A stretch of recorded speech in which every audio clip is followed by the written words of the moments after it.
y vamos a hablar precisamente con expertos sobre estos aumentos en los precios de los alimentos procesados, pero también del aumento de la gasolina, Diana. Aunque el Ministerio de Hacienda no ha hecho oficial este aumento, se anunció en las últimas horas que ese incremento de 400 pesos continuará hasta el próximo año 2024. ¿Cómo afecta esto el bolsillo de los colombianos? ¿Cómo es el comportamiento económico del país frente a esta situación? Por eso saludamos a Óscar Manco, quien es especialista, economista y especialmente para hablar sobre estos temas. Óscar, un saludo muy especial. Muy buenos días, Diana, Óscar, muchas gracias por la invitación y atentos aquí a lo que podamos aclarar.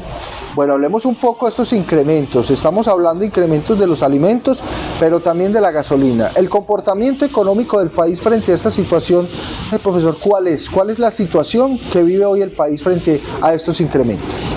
Bueno, de hecho, ayer el Banco de la República, todos nos dimos cuenta que mantuvo la tasa de intervención en los niveles por encima del 13%. Esto quiere decir que la inflación aún no cede y en esa medida pues no estamos viendo una disminución importante y significativa en los componentes de precios y más aún en la canasta familiar.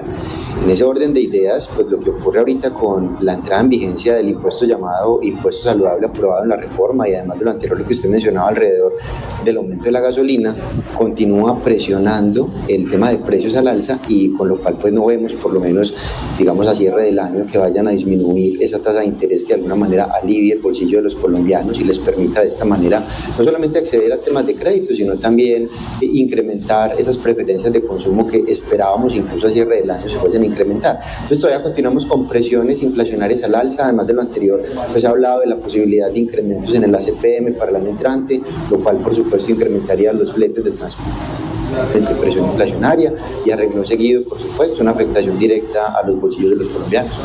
Óscar, buenos días, pero entonces estaríamos esperando a los colombianos que estas alzas continúen mes a mes y terminar diciembre incluso con precios más altos de los que estamos viendo hoy. Bueno, particularmente con el tema de los ultraprocesados, que es, digamos, el impuesto que podremos llamar coloquialmente el impuesto al mecato, vamos a ver incrementos ya a cierre del año del 10%.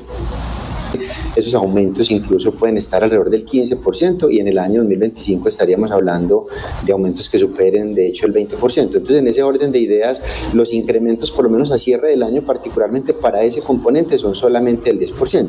Quiere decir esto que si usted pagaba por un paquete de salchichas cerca de 10.000 pesos ya va a terminar pagando en el mes de diciembre o incluso ya a partir de hoy alrededor de los 11.000 pesos. Eso particularmente para el tema de los ultraprocesados. Y en el caso de la gasolina pues todavía se prevén dos aumentos, uno que va a ser a cierre precisamente del año, que es digamos el componente importante, y otro que sin lugar a dudas ya lo ha anunciado el gobierno, será para el mes de noviembre, como ustedes bien lo mencionaban, alrededor de los 400 pesos, que continuará con esta presión fuerte a los componentes de transporte y por ende también a los componentes de precio de canasta familiar. Óscar, hoy hay una pregunta bastante válida por muchos de los ciudadanos y es, relativamente frente al salario mínimo, ¿estas alzas nos alcanzará o no nos alcanzará el presupuesto mensual para comprar alimentación, pagar arriendo, servicios públicos, gastos educativos y obviamente para lo que nosotros llamamos pues gastos de diversión? ¿Qué decir frente al panorama que estamos viendo en el país? Bueno, yo creo que hay una situación bastante compleja y usted bien lo resaltaba. De hecho, los incrementos nosotros los estamos viendo cada mes. Cada mes está subiendo la gasolina, cada mes tenemos un componente que está afectando algún elemento de la canasta familiar, ya pues tenemos el elemento de los ultraprocesados que bien ustedes han resaltado, y el salario mínimo no sube mensual, el salario mínimo sube desde manera anual. Entonces el salario mínimo tiene que responder con todos los aumentos progresivos que van haciendo durante el año, lo cual por supuesto afecta mucho los bolsillos de las personas. Y de hecho incluso este tipo de impuestos son impuestos, particularmente de los ultraprocesados, son impuestos que se conocen como impuestos no progresivos, sino por el contrario regresivos. Quiere decir esto que lo paga la persona que está en el estrato 6 y lo paga la persona que está en el estrato 1 de manera similar, pagando y por más los bolsillos de las personas que están en estratos, digamos, 1, 2 y 3. Entonces, en esa línea, como tenemos aumento de manera mensual para el mínimo, sino anual, el mínimo tendría que estar respondiendo con dichos incrementos. Ahora, las expectativas para el año 2024 es que el mínimo crezca alrededor del 11-12%, dependiendo cuál será el cierre de la inflación, y esto sin duda no alcanzará a compensar los aumentos que se han venido presentando durante todo el año 2023 y a renglón seguido, pues todavía continuaremos afectando de manera muy fuerte los bolsillos de las personas. Ahorita la recomendación, por supuesto, es que se programen bien las compras, que no se hagan compras innecesarias, porque de manera subsiguiente, de aquí en adelante, pues se continuará con esta situación compleja para los bolsillos de los colombianos. Claro que se afecta el bolsillo de todos. Óscar, hay preocupación también por parte de FENALCO, que ha advertido que con estos impuestos, por lo menos saludable, son las panaderías y las tiendas los que van a tener ese mayor impacto y que muchos de ellos tendrían a desaparecer.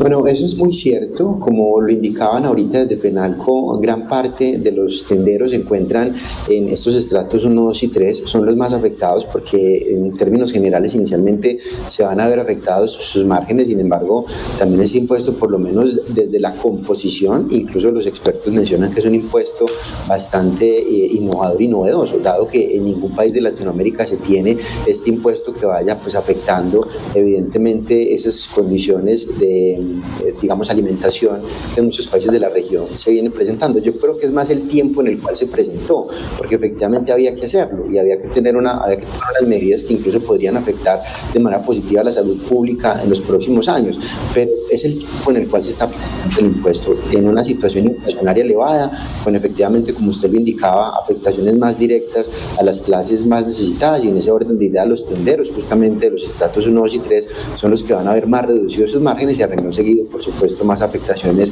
desde el punto de vista de la comercialización de sus productos.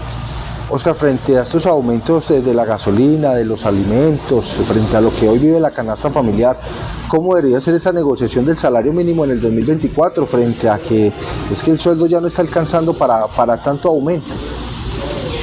Claro, lo que pasa es que detrás de esto hay una situación también un poco compleja. Digamos que si vamos a incrementar el salario mínimo el 30, 40%, que fue la situación, por ejemplo, vivida en algún momento en países de la región, pues lo que vamos a tener es un exceso de liquidez que por ende también puede generar mayor inflación, porque generalmente cuando tenemos dinero en el bolsillo, los colombianos no somos propensos al ahorro, entonces seríamos más propensos al gasto. Sin embargo, aquí lo que tiene que haber es una concertación particular en ese control de inflación que el gobierno no lo ha logrado. De hecho, se habla de que se alcanzó pues por lo menos un nivel meta, un nivel pico en temas inflacionarios, pero todavía el gobierno no lo ha alcanzado, y aquí el esfuerzo en primera medida viene es justamente el gobierno, que logre frenar esa inflación, que logre frenar esa evolución del comportamiento de los precios, cosa que no ha ocurrido justamente por el tiempo de entrada de estos impuestos a los alimentos ultraprocesados, los aumentos progresivos a la gasolina, y lo seguiremos viendo, continuaremos viendo entonces que la inflación va a continuar presionando al alza. Eso sería lo primero. Ya después de que se controle el elemento inflacionario, ya podríamos hablar entonces de aumentos que permitan de esta manera cubrir esos aumentos durante todo el año, y que por supuesto desde los salarios de las personas se pueda de esta manera también responder de manera importante y directa a todos los gastos que generalmente la canasta familiar tiene, porque no solamente es el tema de alimentación, también hay muchas cosas que se actualizan directamente con la inflación, el tema de transporte público, el tema de las matrículas. Entonces hay que tener muy en cuenta todo este tipo de cosas que al final, por supuesto, lo interesante es que no se vayan a afectar más aún los bolsillos de las personas. José Armanco, pues muchas gracias por este análisis sobre esta situación que vive el país en el tema económico, y bueno, hay que esperar qué pasa entonces el próximo año, porque vienen muchos aumentos de la gasolina y también algunos incrementos en los precios de los alimentos. José, muchas gracias. Muchas gracias a ustedes, que tengan un excelente día.